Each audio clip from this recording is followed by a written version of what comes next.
Mimi nikiwa mmoja wao nimetoka hapa kabla hata maandamano hajafanyika hapa Tanzania. Nilikuwa pale Dar es Salaam. Nikaita vijana 1000 pale panaitwa Millennium Hall. Wao wafanye utafiti waangalie. Nikawaambia there is need for peace. Inchi mkichoma kuna madhara ya inchi. Hata kabla uchaguzi.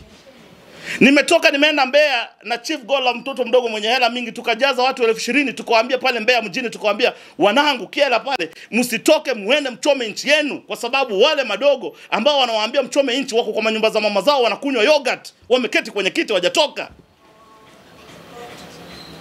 Mbona msiambia watoto ukweli? Why are you not telling these children the truth?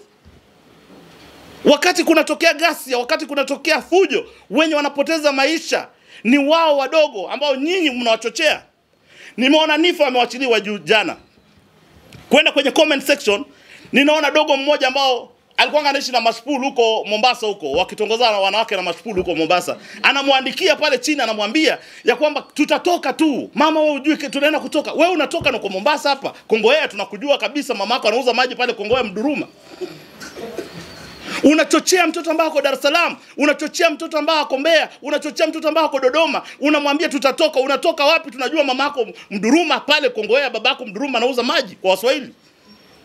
Inauma, inakera. It is painful. Sisi tumepata nafasi ya kupita, wewe unaongea nini? Hujai kufika hata. Kuna watu ambao wanaongea kwenye mitandao za kijamii wana time. Tutatoka, tutakuja pale Tanzania. Hauna passport, hauna chochote, uko kwa nyumba mamako, umelala kwa kitu unapiga punyeto, unaongea nini mtoto mdogo? Waandishi wa habari wamenyamaza, hawaongei. Kwa vile wengi wao ni majinzi kama nyinyi, ma online medias.